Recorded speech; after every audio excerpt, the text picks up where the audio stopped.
Should I start? Hello, everyone. Thank you for joining today, our Lunch and Learn today. And forgive us, this is our first YouTube Live. So, we are still learning. So today, I will introduce myself. I am Nicauris Ubiera. I am one of the counselors at Light the Way Counseling Center. I mainly work with children, adolescents, and teens. And I also help parents restore relationships, their relationship with their children by providing parenting guidance and coaching. So for today's purpose of this webinar, we are just going to give you guys a small glimpse of a parenting course that we will be starting soon. It will be 10 weeks. It will start the week of October 9th. And if you need more information, it's a parenting course. If you need more information, you can either type on the chat and type your email. If you would like more information, you can say parenting course info, or you can go to our website at lightthewaycounseling.com and click on services and then parenting group. You can find all the information and what we will be covering every week for that course. So for today, I will briefly speak about a topic that it will be covered on that 10 weeks program, and it's called emotional regulation in children. So you guys can tell me if this resonates to you. Most parents are unconsciously asking their children to behave, but to behave in a way that doesn't trigger them, doesn't upset them, doesn't make them uncomfortable, angry, or feel like they don't have control. So we are constantly asking our children to behave, but in a way that they can keep their composure, that we don't feel embarrassed, so that are not triggered, or that we're not losing control over them, right? That's the most scary thing for a parent, feeling that they don't have control over their children. But with these classes, what we want to do is for you guys to look at parenting and your parenting style and your children in a different way. So all behavior is an expression of a need, whether it's being met or unmet. So every child or every expression that your child has is either because he has a need and that need has been met. So if the child is acting happy and acting joyful, it's because there's a need that he had and that need was met. Or if the child is having a tantrum, it's because something is lacking and something the child is missing and is trying to get it from you as the parent. Because most adults haven't been able to heal their past or heal their childhood and their parenting style, then we tend to see our children through distorted lens of our past experiences, our fears, disappointments, and conditioning. But then we have our children carrying with this or paying for the consequences of our insecurities, our unhealthy relationships, and communication patterns. So let's start with defining emotional regulation. What is emotional regulation? It can be referred as the process of effectively managing and modulating one's emotional experiences and expressions. So emotional regulation in children, it underscores the importance of early emotional development and the role of caregivers, parents, educators in fostering healthy emotional regulation skills. So, but it also is a dynamic process that evolves with age and experiences. And it has a significant impact on the child's social emotional development and overall well-being, which means that depending on your child's emotional ability and maturity, it will determine their overall mental, physical, and emotional well-being. So emotional regulation, it's something that can be learned. So it's a learned behavior, it's a teachable behavior. So children often learn from observing their parents. If you're not regulated, your child most likely won't be regulated. So the parent should model healthy emotional regulation strategies and for example, staying calm in stressful situations and expressing emotions in a constructive way.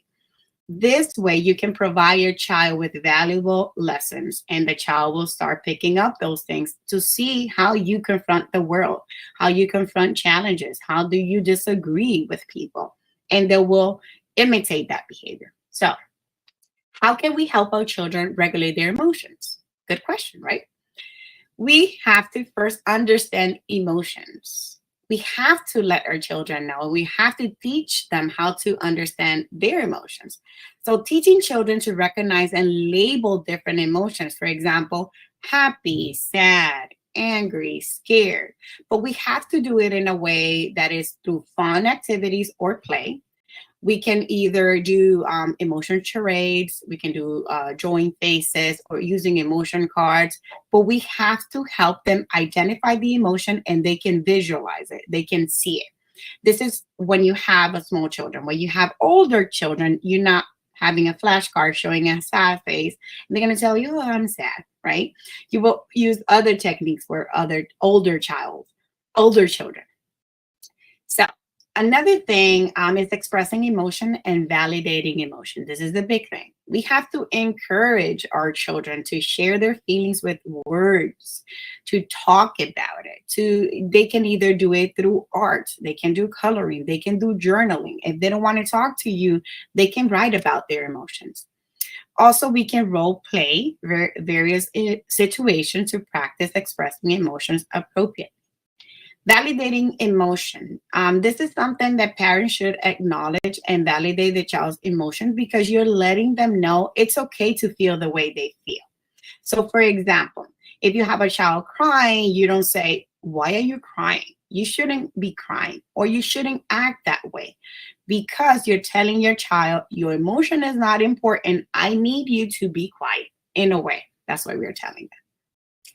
We need to teach our children to be self-aware. So helping children identify their personal triggers or situations that make them feel certain emotions.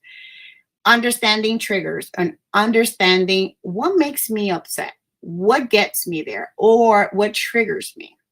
Helping them identify them. Teaching them to recognize physical symptoms of emotions, for example, racing heart, sweaty palms. These are cues for self-regulation. We can also teach emotional regulation through deep breathing and relaxation techniques, but there's something I would tell you today. I don't recommend deep breathing and relaxation techniques when the child is going through a strong emotion. Let's say he's going through, or she, tantrum, or something is going on. And you can apply this to a small children or to a teenager. So let's say the child is having a meltdown and the child is not doing okay. So instead of the parent coming to their level and saying, oh, let's do a deep breathing, let's do some relaxation so that you can come down. Unconsciously, what you're telling the child is, I don't care about what you're expressing right now. I need you to be quiet. I need you to calm down. Instead, in a way, we're also teaching the child to avoid whatever they're feeling and to redirect their focus to something else. So instead of avoiding or helping the child get away from it, we have to help them get through it and help them express what they're feeling. We can introduce simple deep breathing exercises. I recommend it early in the morning. I recommend my clients to do it as a devotional. If they have their prayer time, they have a time where they're just trying to relax to start the day. This is a good moment for them to do deep breathing techniques, not when the child is having a tantrum. So deep breathing techniques is to help the child feel calm throughout the day. But when the child is having a tantrum or a disagreement or a strong emotion, it's better to talk about it in the moment. We have to teach our children to have problem-solving skills. Once a child has identified their triggers, we spoke about identifying triggers, we can help them brainstorm solutions. So we can also encourage them when they're talking and expressing their feelings to use I statements. For example, I need, I feel, I want. We have to teach our children to be empathetic. teaching empathy and perspective taking, and create an emotional supportive environment. We have to create this at home, an environment where the child feels emotionally supported and safe. Feeling safe is crucial for a child, because when a child feels safe in their home or in an environment, it will allow them to grow emotionally and to open up and trust adults. If a child doesn't trust an adult, and well, if a child doesn't feel safe, they will not trust the adult. They will not open up. The way we can do this is by encouraging open communications about feelings and emotions. We can provide comfort and reassurance when children are upset or distressed. We can also avoid harsh criticism or punitive responses to emotional responses. For example, telling a child, no, why you're crying? I'm going to punish you. If you don't stop crying, I will. You are punishing the child, but you are threatening the child that whatever they're feeling is not valid. We have to also model healthy emotional regulation by managing our own emotions in a constructive way.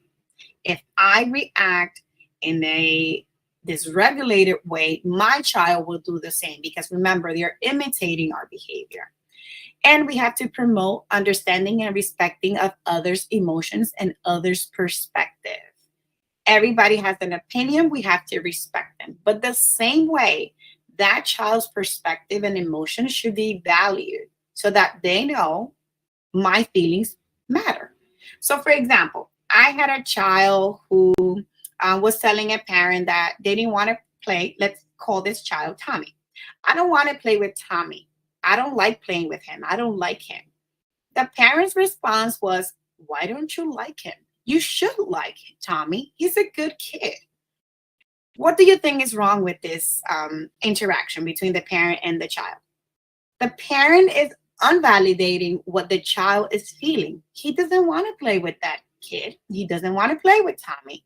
So what should the parent do?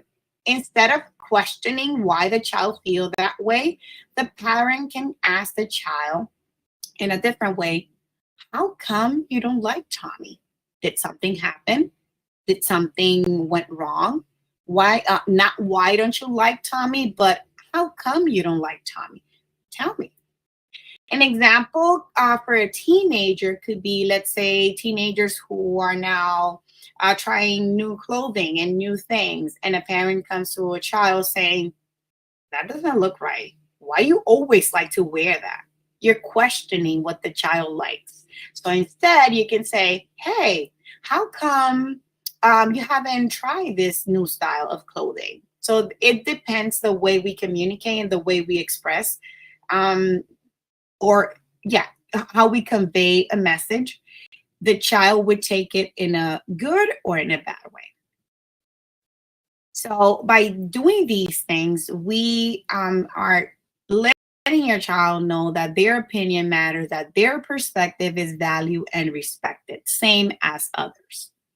Coping strategies and emotional regulation tools. So we need to teach our children, like I said, to trust an adult. We have to help them trust an adult. But the way we do it is by having open conversations, engaging in creative activities and things they enjoy.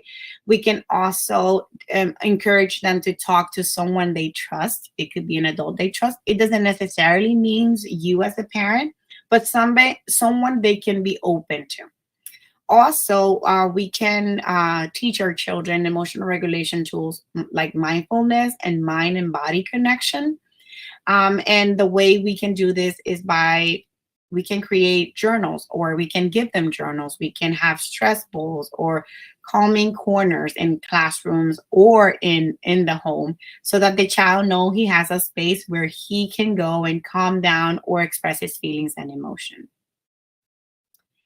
Positive self-talk. We need to teach our children to challenge negative thoughts or negative emotions and replace them with positive affirmations. Instead of saying, why are you thinking that way? Or I think I'm not valued. I think I am worthless. Trying to change that negative thought, or helping our children change a negative thought for positive Affirmation, for example, I am valued, I am loved, I was created to the image of God, and so on. Also, encouraging a growth mindset by praising effort and resilience, not shaming bad behavior, not telling the kid, look and so, he's better than you, or you're crying like a baby. Why are you doing that? But helping the child recognize their mistakes and also finding solutions for their mistakes instead of shaming what they're doing or shaming their behavior. Stress management. This is crucial in emotional regulation. We have to be aware.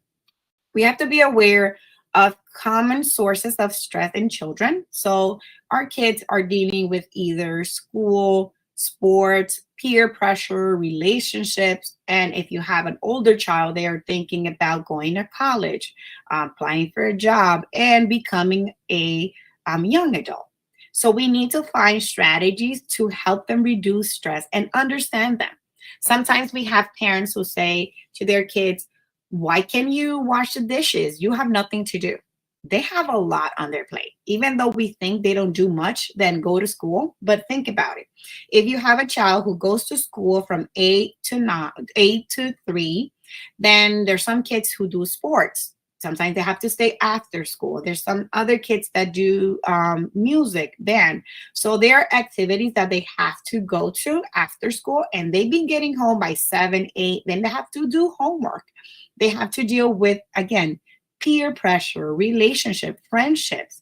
So if you think about it, in a child's world, it's a lot. It's a lot. So that's why I always tell the parents, you need to validate what they are going through. I know you have a busy life, but so do they. They have a busy life too. Teaching conflict resolution and encouraging independence. We need to teach our children to grow, but to grow in a responsible way, to grow and to be responsible with their emotions, to teach them conflict resolution skills, including active listening, compromising, and negotiation. This is really good. Sometimes I don't have that energy to be negotiating with my 6-year-old, but I have to. Why? Because I have to let him know that it's not what mom says, and it's not only how mom says it, because that skill, they're going to use it and they're going to need it later on in life when they are having relationships and when they are having disagreement with people. They don't have to be the, oh, yes, everything is yes. But they know they have a sense of self-negotiation. No, I don't like this. Why not? How can we meet in the middle and we can both agree to something? So compromising and negotiating with your child is good. Another thing that helps a child be emotionally regulated is setting clear boundaries. Setting clear boundaries and consistent boundaries for a child's behavior, it will help them feel secure. And also, it will help them understand there's limits. There's limits acceptable in emotional expression. Okay, you can be mad. You don't have to punch the wall. You can disagree with me. You don't have to hit your brother. You can be angry or anxious, but you don't have to curse me out. So being respectful and knowing, setting clear boundaries, what the child can and cannot do, but they can be able to express their emotions and feelings. So when the child knows and has clear boundaries and clear clear boundaries, it can reduce confusion and emotional outbursts, because they know my dad wouldn't allow that, my mom is not going to accept that. So finally, we need to seek for professional help when needed.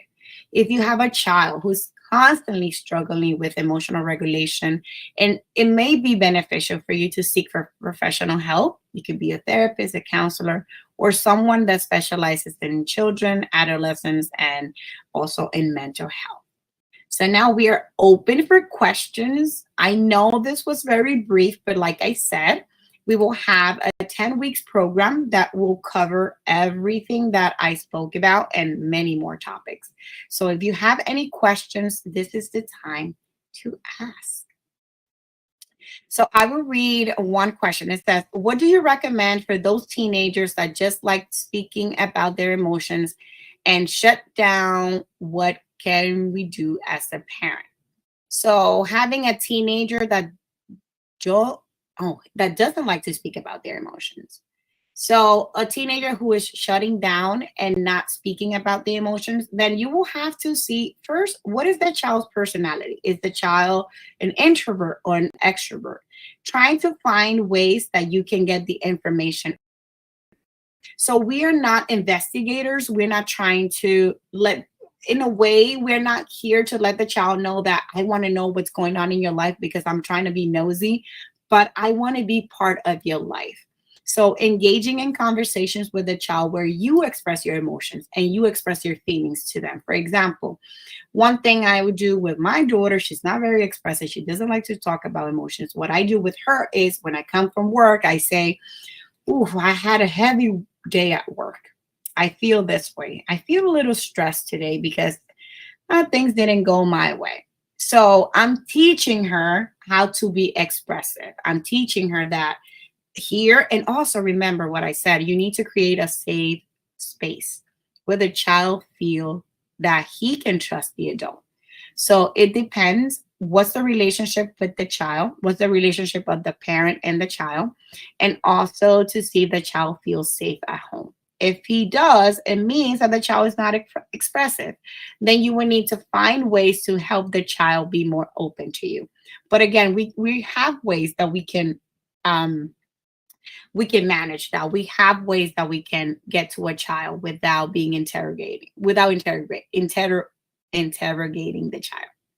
So, also, do you believe that validating their emotions could be the reason that they shut down in the first place? It could be. So, like I said, if you haven't created that safe environment, then the child might think, my emotions don't matter. My emotions, they don't care about my emotions. So, why would I share them? So it could be that child had an experience with a parent with that he felt unvalidating, or whatever the child was expressing, he felt like it wasn't important for the parent. Because there's one thing, we have to be intentional. We have to be present. If your child is talking to you, we have to let go of this. We have to let go of whatever we're going through, and we have to be in tune. We have to be intentional with what the child is saying. If you miss that moment, you can miss your child forever in the way that they feel my mom doesn't care, daddy doesn't care, so why would I share? So that could be a possibility. How a respect, how harmful can it how harmful can it be if a teenager feels disrespected? So I don't understand the question very much. Is it that how harmful it is if a teenager feels disrespected? So if a child feels disrespected, they're gonna do the same thing. They will give that to the parent. If I'm disrespected, I'm not gonna show respect because remember they copy from us. So it how harmful it is. Well, it can be harmful for um, later on relationship that they have. Um, any other question? Okay, so my son is too shy. Is that normal? So somebody said your son is too shy. Is that normal? It depends. Like I said, if your child is an introvert, it's expected to be shy. But then if you have a child who has never been shy and then all of a sudden start being shy, there's something going on. There something happened. Um, but also, for example, boys, they tend to be more active and more um more active when they're younger, but then as they grow older they become a little bit more calm. That's normal. So it depends. You will have to see if your child has never been shy and now he's shy, or he has always been this way. It means that he has a introvert personality. Let's see. Any other questions?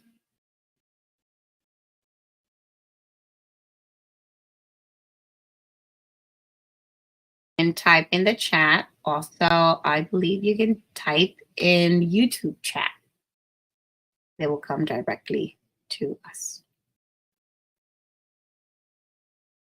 I will give a couple of more minutes. And remember, if you would like to be part of the 10 weeks program for parents, it will start the week of October 9th. If you need more information, you can type on the chat, type your email. We can send you the information. Or again, you can go to lightthewaycounseling.com, click services and parenting group. And we will cover many things. As a matter of fact, let me tell you what are the topics that we will be covering on that 10 weeks module. So these are the topics. We have setting your intentions as an empowered parent, the 10 pillars of transformation parenting, making sense of attachment science, the nervous system science, and emotional intelligence. Week 4, we have emotional regulation, that we spoke about it today, but we will speak about it more thoroughly. Exploring anger and healthy aggression, the peace process, empower conversations, and playful parenting. So empower conversations is for older children, for those parents who have teenagers or older children, and playful parenting is more for parents who have their younger children. Week 8, we have the power of showing up. Week 9, we have raising emotionally secure children. And then the last one is your intentions as a transformational parent. So, yeah, we have a link. You can see the link is at the bottom. You can click and you can go directly to the parenting group class that we will have in a couple of weeks. So, okay, so we have another question. Ever since my daughter turned 12, everything is, I don't know. How do I deal with that? That is very common. Almost a teenager. So what's going on in a 12-year-old's world? So there's a lot going on. Almost a teenager, dealing with identity. This is where they start discovering who they are, what they like. A lot of confusion comes in this stage in life. Regularly, we see a lot of kids at the age of 12, 13, 14 dealing with identity issues, sexuality issues, is because they are discovering themselves. So nothing makes sense in their head. And that's why everything is like, I don't know, because they don't know what they're going through. They don't know why their hormones are acting up. They don't know many things, but this is something very common. What to do about it? Put words in their mouth. Okay, what you mean you don't know? Do you want to go out or not? Or give them choices. For example, if a teen tells you, I don't know what to eat, give them the choice. Okay, I have burgers or hot dog. Pick, just like a kid. But be patient. Be patient, because again, especially girls, they're going through a lot of hormonal changes, a lot of identity changes, a lot of things they're discovering themselves. So reassure, create this safe environment. Don't push her. Don't tell her why you don't know, or don't blame her. Don't shame her. Just understand that she is going through a lot. Okay? I see that all the time. Okay, so another question is, are those trauma responses being an introvert? No, being an introvert is a personality thing. Being an extrovert as well. So what I said was, if you have a child who has always been an introvert and then is an extrovert, something is going on, or vice versa. If you have a child who has always been an extrovert and then slowly changes out of nowhere to being an introvert, quiet to themselves, then maybe something is going on. So it's not a trauma response to being an introvert. No, it's just personality. Some people are more calm. Some people are more active or outgoing. That also has to do with, again, personality. Either if the person is sanguine, choleric, phlegmatic, or the last one, yeah, melancholic.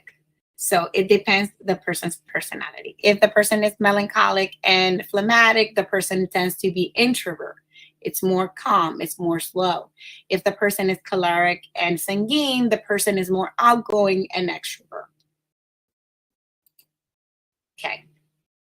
Any more questions? I think that was the last question we had. So if you enjoyed today's class webinar, please like our page, subscribe to YouTube Live, to YouTube, and also we are in Instagram, like the way counseling.